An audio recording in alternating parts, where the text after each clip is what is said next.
बिस्मिल्लाहिर्रहमानिर्रहीम। शुरू करती हूँ अल्लाह के नाम से जो बड़ा मेहरबान निहायत रहम वाला है।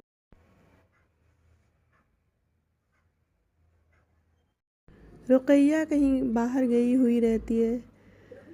तभी रेहाना की सास और ससुर दोनों आते हैं। बातचीत होते होते वो लोग बताते हैं कि मैं अपने बेटा की शादी करने वाली हूँ। रुक़ैया की अम्मी कहती माशाल्लाह, अच्छी बात है। उन्हें लगता है कि वो अपने दूसरे बेटे की बात कर रही हैं, लेकिन पता चला कि वो इमरान की ही बात कर रही हैं। खाना खाने के बाद रेहाना के ससुर नमाज़ पढ़ने चले जाते हैं, तो रेहाना के साथ बोलती हैं हम लोग इमरान के निकाह के बाद दूसरे घर में शिफ्ट हो जाएंगे और आप इब्राहिम से भी ना मिला करें। तो रेहाना की अम्मी बोलती हैं आप ये कैसी बातें कर रही हैं, मैं अपनी बेटी के आखिरी निशानी से भी ना मिलूँ। तो बोली मैं कुछ थोड़ी ना बोलूँगी, बस मैं अपने इब्राहिम से मिलूँगी या चली आऊँगी। ना तो आप ऐसा करें कि इब्राहिम को हम लोगों को दे दें, वो भी आपसे ही मिलता रहेगा। तो इब्राहिम की दादी बोलती हाँ, आप तो हमेशा इसी में लगी रहती है ताकि इब्राहिम को मैं आप लोगों को देती हूँ, वो बेटा है इसीलिए आप ऐसा कर रही हैं। रुक़ैया की अम्मी बोलती है ऐसी कोई बात नहीं है। रेहाना की सास बोलती है इसका एक हल मैंने निकाला है। तो रुक़ैया की अम्मी बोलती हाँ हाँ बोलिए, क्योंकि इससे आपका नवासा भी आपसे दूर नहीं होगा और आपकी जो मुसीबत है वो भी टल जाएगी। तो बोलती आप किस मुसीबत की बात कर रही हैं। तो बोलती वही आपकी बेटी रुक़ैया, जितना बोलती पता नहीं उसका कहाँ शादी होगा। बोलती आप तो उसका फ़िक्र ना करें, वो तो अभी शादी उदी थोड़ी उसका हम करेंगे। तो बोलती हम लोगों ने सोचा है कि इमरान से ही उसका निकाह करा दें। तो रुक़ैया की अम्मी बोलती हैं ये कैसी बातें कर रही हैं। रेहाना की सास बोलती हैं आप कब तक उसकी शादी ना करेंगी, कब तक उसे पढ़ाती रहेंगी। अब आपकी भी उम्र हो रही है, आपका अब तो सिलाई विलाई भी नहीं होता है। बोली वो खुद ही कमा ले रही है, अपने से पढ़ाई करेगी।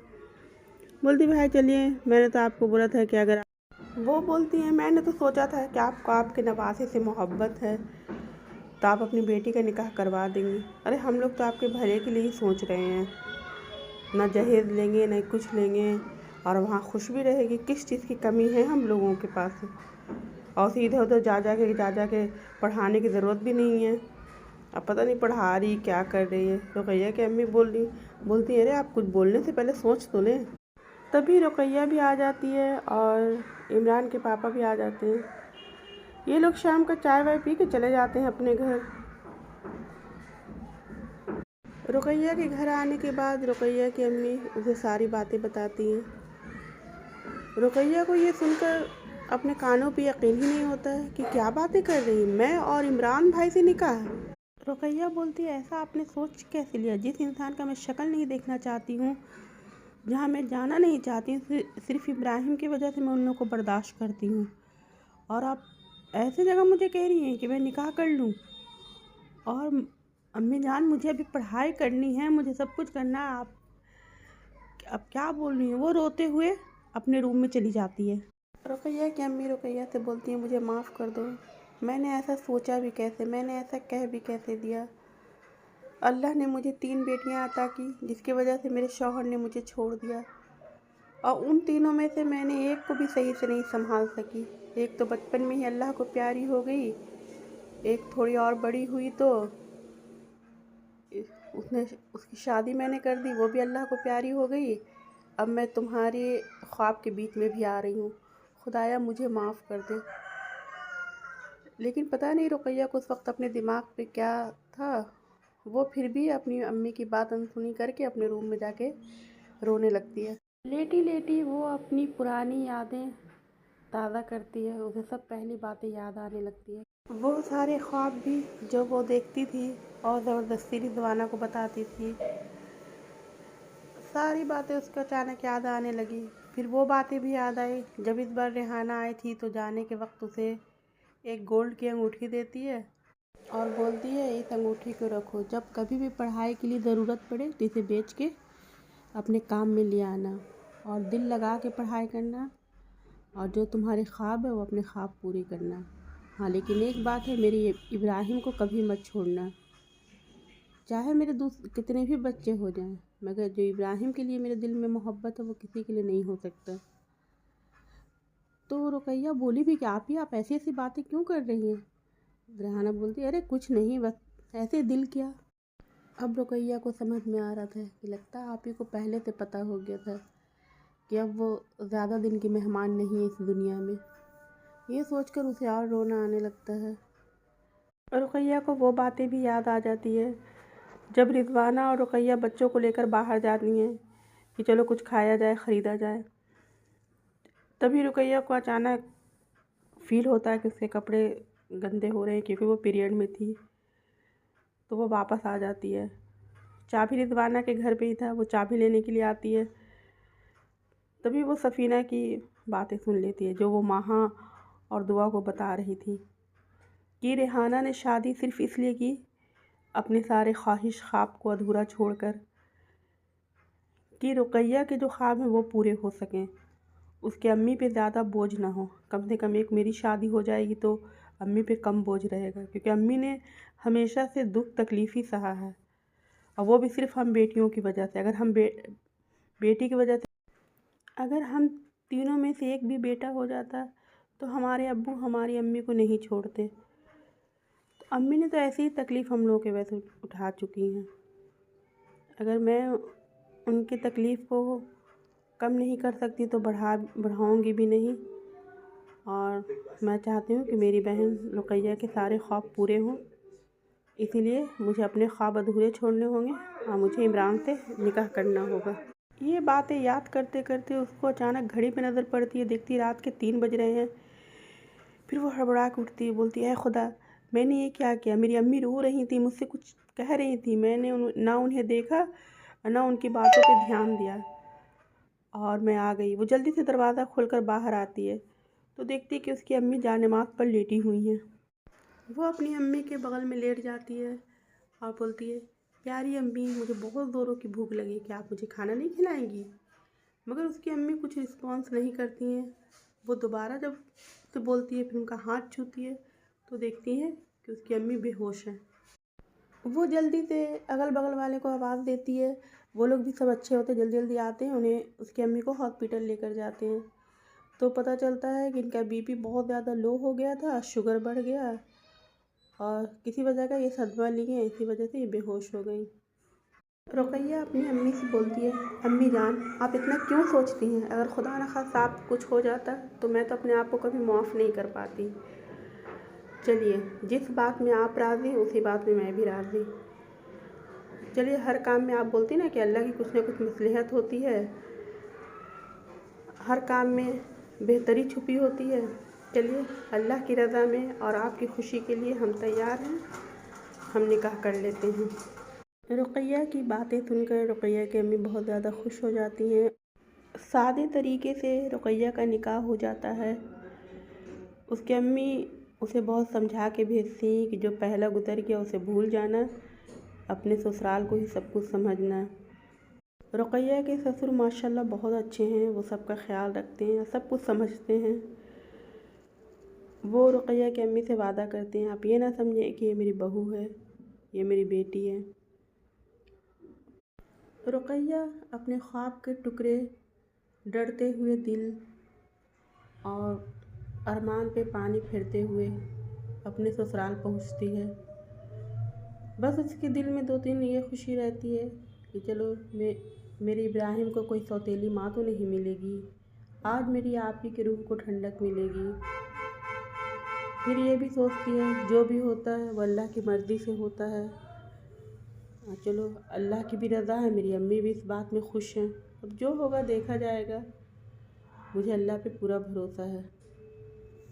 फर्स्ट नाइट को रुकैया अपने रूम में रहती है, उसी के बगल में इब्राहिम भी सोया रहता है।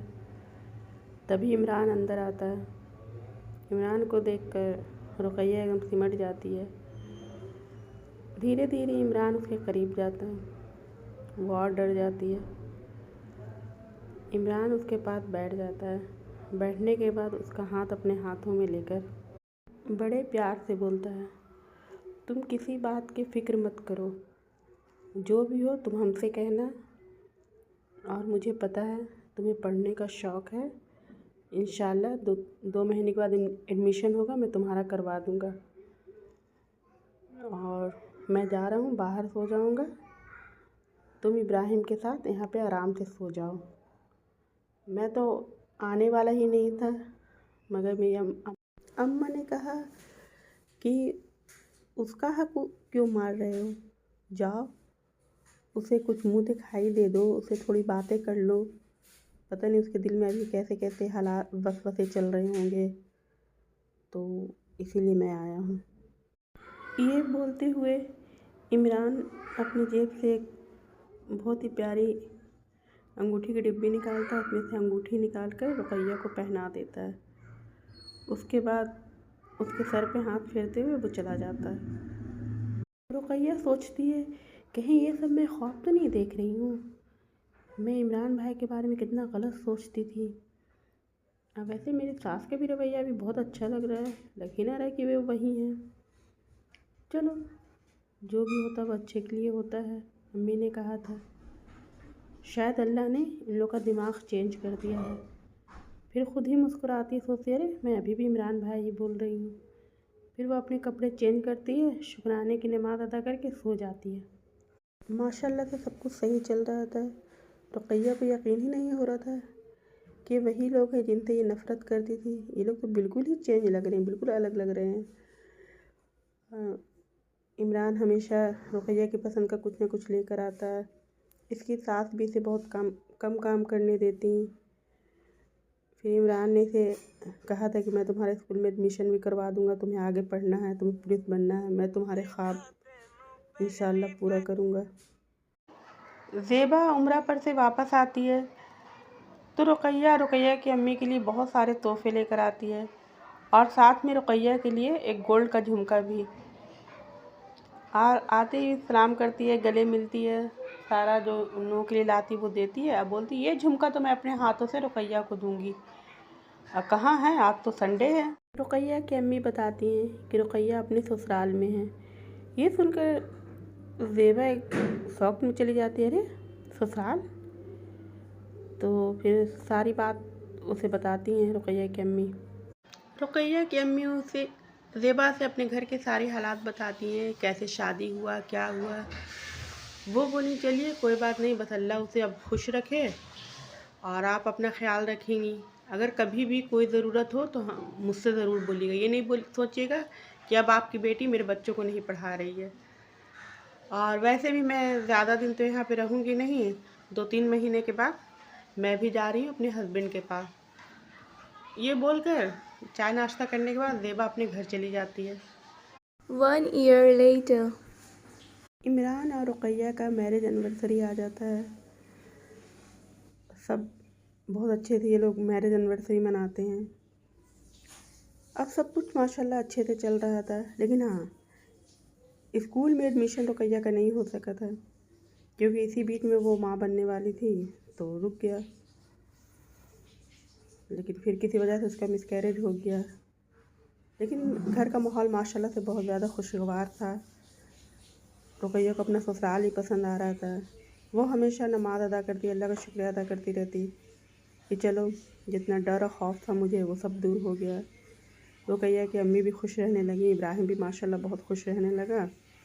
अब ये डिसाइड हुआ कि अगले साल दोनों का हो जाएगा। रुकैया बोली कोई बात नहीं, मैं घर पे बैठ के एग्ज़ाम दूँगी, हाँ आप इब्राहिम का करा दें। दोनों घूम फिर के आते हैं। उसके बाद 2-4 दिन के बाद रुकैया बोलती है कि मैं ही जाके इब्राहिम का एडमिशन करवा देती हूँ। तो इमरान बोलता अभी पैसे तो हैं नहीं। तो रुकैया बोलती है आपका इतना सारा प्रॉपर्टी है। एक हफ्ते के बाद रुकैया फिर से वही टॉपिक छेड़ती है, तो इस बार इमरान उसे बहुत ही बेरुखी अंदाज में जवाब देता है, जिसका रुकैया को बिल्कुल भी उम्मीद नहीं रहता है। इमरान बोलता तुम क्या हर वक्त प्रॉपर्टी, तो इब्राहिम का एडमिशन, तो ख़ुद के पढ़ाई का बात करती रहती हो। अभी देख तो रही कि मैं कितना परेशान हूँ, और अभी मेरे भाई की शादी होने वाली है 6 महीने के बाद, मुझे उस पर ध्यान देना है। तो रुकैया बोलती है तो ये तो और अच्छी बात है कि आप किराए के मकान में क्यों उसे लाएंगे, अपना बना लें तो अच्छा रहेगा कि अपने मकान में आएगी। तो बोला तुम जितना बोलती ना, रेहाना तो बिल्कुल भी नहीं बोलती थी, उसे कोई मतलब ही नहीं था कि मेरे पास कितना ज़मीन है, कितना जायदाद है, तुमको तो हमेशा बस वही पड़ी रहती है। तो बोलती मुझे फ़र्क पड़ता है, मुझे लगता है कि मेरा जब सब कुछ है, जब ज़मीन है ये, तब घर क्यों नहीं बनाते हैं। जहाँ मैं निकाह करके आई थी वहाँ से आप लोगों ने 15 दिन में ही मकान खाली कर दिया। अब यहाँ से भी आप लोग मकान खाली करने, ऐसे कब तक बंजारे की ज़िंदगी गुजारते रहेंगे। ये सारी बातें सुनकर इमरान उठ के चला जाता, बोलता तुम तो पूरा मूड ही ख़राब कर दी हो, तुमसे तो बात ही करना बेकार है, जाओ तुम अपना काम करो। लगता है कि मैंने तुम्हें कुछ ज़्यादा ही सर पे चढ़ा दिया है, बेवकूफ़ औरत। ये सब सुनकर रुकैया को तो अपने कानों पे विश्वास ही नहीं हो रहा था कि ये सब इमरान ने उसे बोला। वो बहुत ज़्यादा रोती है और रोकर अपनी अम्मी को कॉल लगा देती है। रुकैया की अम्मी रुकैया को समझाती हैं कि बेटा इमरान का मूड सही नहीं होगा और हो सकता कुछ परेशानी होगी, और अभी उनके भाई की शादी भी है और सारी जिम्मेदारी इमरान पे ही है, क्योंकि इमरान के अब्बा की भी तबीयत ठीक नहीं है। इमरान के भाई की भी शादी हो जाती है। इमरान के भाई को ससुराल से कुछ भी नहीं मिलता है, क्योंकि हर बात में वो लोग कह देते कि हमारे यहाँ नहीं चलता, ये हमारे यहाँ नहीं चलता है।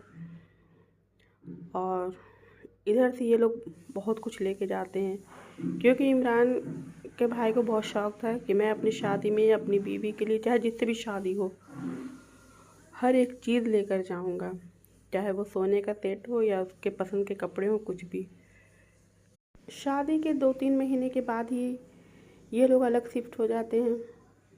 बोलते हैं कि अब भाई तुम अपना संभालो। अलग होने के बाद सारी असलियत पता चलती है कि दिखावा कुछ था, अब कुछ और है। ना तो इमरान कमाते और ना ही कोई इन लोगों के पास प्रॉपर्टी थी। रुकैया के ससुर का भी इंतकाल हो जाता है। धीरे धीरे इमरान का असली चेहरा सामने आने लगता है। इसे समझ में आ जाता है कि आखिर इसकी बहन इतनी उदास क्यों रहती थी, दिन ब दिन वो इतनी कमज़ोर क्यों हो रही थी, क्यों वो इन लोगों की मदद नहीं कर पा रही थी। क्योंकि इमरान को ना तो कमाने में कोई दिलचस्पी थी और ना ही इज़्ज़त, कुछ भी नहीं। बस जो भी है अपना खाना, अपना सोना और अपना सुकून, अपने जो भी है, अपने अच्छे कपड़े चाहिए, ये चाहिए वो चाहिए, सिर्फ अपने बारे में। एक खुदगर्ज इंसान। भैया सोचती है कि मैं सारी बातें अपनी अम्मी को बताऊंगी और इस आदमी से मैं अलग हो जाऊंगी, मैं इसके साथ नहीं रहूंगी, अपनी इब्राहिम को लूँगी और चली जाऊंगी। जब इसे इसके माँ ने, भाई ने सब कुछ छोड़ दिया तो मैं क्यों इसका साथ निभाऊं। सब सोचकर रुकैया अपने घर जाती कि अपनी अम्मी को सारी बात बता देगी। मगर घर जाकर पता चलता है इसकी अम्मी तो पहले से ही बीमार हैं। जांच होने में पता चलता है कि उन्हें टाइफाइड हो गया है। रुकैया कुछ भी नहीं बोलती है। इसी तरह से शादी के 2 साल गुजर जाते हैं। अब तो रुकैया को अपनी ज़िंदगी बिल्कुल ही बेकार लगने लगती है। फिर भी वो सोचती है कोई नहीं, मेरा इब्राहिम है ना, मैं उसके लिए जीऊँगी, मैं उसके लिए कुछ करूँगी। ये सोचकर वो सोचती चलो मैं फिर से अपने पढ़ाने वाला काम शुरू कर देती हूँ। रुकैया ने पढ़ाना शुरू कर दिया, उसको पढ़ाई मिल गया। अब तो इमरान को और भी खुशी हो गई कि चलो जो मेरे अब्बा पैसा देते थे अब ये मेरी बीवी देगी। रुकैया भी अपना खुश रहने लगी। इब्राहिम का एडमिशन करवा दी। इसी बीच में वो 2-3 बार माँ बनती है, मगर हमेशा उसका मिसकैरेज हो जाता है। वो और इमरान इसे ही बोलता है तुम तो ऐसी, तुम जानबूझ के करती हो कि ताकि अगर तुम माँ बनोगी तुम्हारा फिगर ख़राब हो जाएगा। इसी तरह से 5-6 साल गुजर गया। रुकैया अपने आप को इसी में ढाल ली। अपनी अम्मी को भी क्या बताती, वो तो खुद बेचारी परेशान। वैसे भी इधर उधर से कहीं ना कहीं तो उनको पता चल ही जाता है और वो और ज़्यादा बीमार रहने लगी। फरजाना आपा जिनका वो मकान था, उनकी 2 बहू माशाल्लाह बहुत अच्छी, आती जाती देखभाल कर देती। कभी कभी पुराने भी सारे किराएदार घर खाली करके जा चुके थे। जहाँ रुकैया शादी करके पहली बार गई थी वो लोग बहुत अच्छे थे। उन्हें तो ये पता भी नहीं था कि इब्राहिम रुकैया की बहन का बच्चा है। वो लोग बहुत मानते थे, कभी कभी मिलने जुलने आते थे और वो लोग भी हमेशा बोलते कि आपकी अम्मी ने ऐसे कैसे शादी कर दिया इस इंसान से। रुकैया के रिश्तेदार माशाल्लाह बहुत थे, बहुत, मगर कोई भी देखने नहीं आता था। जब उनके रिश्तेदार ने उसकी अम्मी का साथ नहीं दिया तो फिर इसका कैसे साथ देते। खैर जहाँ वो पढ़ाती थी उन लोगों से उसने पैसा लिया और अपने शौहर को छुड़वा के लाई। तभी उस मकान में एक नई रेंटर आती है जो फरजाना आपा की दूर की जानने वाली हूँ, उनका वहीं पे घर बन रहा था, इसलिए वो फ़िलहाल 6-7 महीने के लिए आई थी। और हस्बैंड वाइफ और 2 बच्चे, जो रुकैया की अम्मी को अपनी अम्मी मानती थी, बहुत ज़्यादा केयर करती। मगर फिर वो घर भी कहीं और ख़ाली करके चली गई। अब इसी तरह से इसकी ज़िंदगी गुजर रही थी। दिन भर पढ़ाई, शाम में शौहर की तानाशाही, मार पीट, ये वो। लेकिन हाँ, चाहे कुछ हो जाए, इमरान को अपनी ख्वाहिश पूरी करनी ज़रूरी, चाहे वो दिन हो, रात हो, सुबह हो, शाम हो, बच्चा हो, कोई आया हो, उससे कोई मतलब नहीं था। उसे बस अपनी ख्वाहिश पूरी करनी थी। इमरान का भाई इरफान भी बहुत कम ही आता जाता था, क्योंकि वो आता कुछ बातें करता तो इमरान हमेशा उसके लगा के, रुकैया के लगा के इल्ज़ाम लगा देता, तो इसलिए वो कम आना है। लेकिन एक दिन बहुत ज़्यादा रुकैया की तबीयत ख़राब हो जाती है, क्योंकि जो दवा ला के उसे खिलाता था इमरान, वो मिसकैरेज का दवा था। रुकैया को पता नहीं थी, वो खा लेती थी। इस बात उसका ब्लीडिंग रुक ही नहीं रहा था। तो ये सब सुन के इरफान और उसकी वाइफ दोनों आई। वो दोनों हॉस्पिटल में ले जाते हैं। बहुत मुश्किल से रुकैया की जान बचती है। जहाँ जहाँ वो पढ़ाती थी, वो लोग बहुत ज़्यादा उस पर पैसा खर्च करते हैं। रुकैया सबको असलियत नहीं बताती है, बस वो बताती है पता नहीं कैसे मेरा पैर फिसल गया, मैं गिर गई, तो ऐसा हो गया। 1 हफ्ते के बाद इरफान उससे आता मिलने के लिए और बोलता है, भाभी मैं आपका गुनहगार हूँ, मुझे निकाह से पहले ये बात आपको बता दे, क्योंकि भैया आपके साथ ही वैसे ही हरकत कर रहा है जैसे भाभी के साथ कर रहा था। और ये मुझसे कभी भी गवारा नहीं होगा कि एक बार तो इब्राहिम की अम्मी उससे छीन गई हैं, दोबारा भी छीने। और तो रुकैया बोलती है, आखिर इतने सालों तक तुमने क्यों कुछ नहीं बोला, मुझे भी तो पता चलना चाहिए था। तो बोलता, मैं हिम्मत नहीं कर रहा था, मुझे लग रहा था कि मैं भी कहीं ना कहीं गुनहगार हूँ। मैंने इतने सालों तक इसलिए नहीं बताया कि शुरू में मैंने देखा कि भैया और अम्मा आपके साथ बहुत अच्छा सलूक कर रहे हैं, मुझे लगा ये लोग बदल गए हैं। लेकिन अब समझ में आ रहा है कि ये लोग कभी नहीं सुधर सकते हैं। इरफान ने बताया कि रेहाना भाभी को ये लोग कितना तकलीफ़ दिए, लेकिन वो ऐसी थी कि एक लफ्ज़ भी नहीं बोलती थी। उन्हें सब पता था कि इन लोगों के पास कोई भी पैसा नहीं है। यहाँ तक कि भैया कमाते भी नहीं हैं, काम पे भी जल्दी नहीं जाते, बहुत बोलने के बाद जाते हैं। और अम्मा तो मत पूछिए माशाल्लाह कैसी हैं। वो माँ हैं इसलिए हम कुछ बोलते नहीं हैं, मगर हाँ जहाँ गलत सही होता कुछ बोल देते हैं। मैं भाभी का साथ देता था तो अम्मा बोलती थी वो ज़रूर कोई बात है।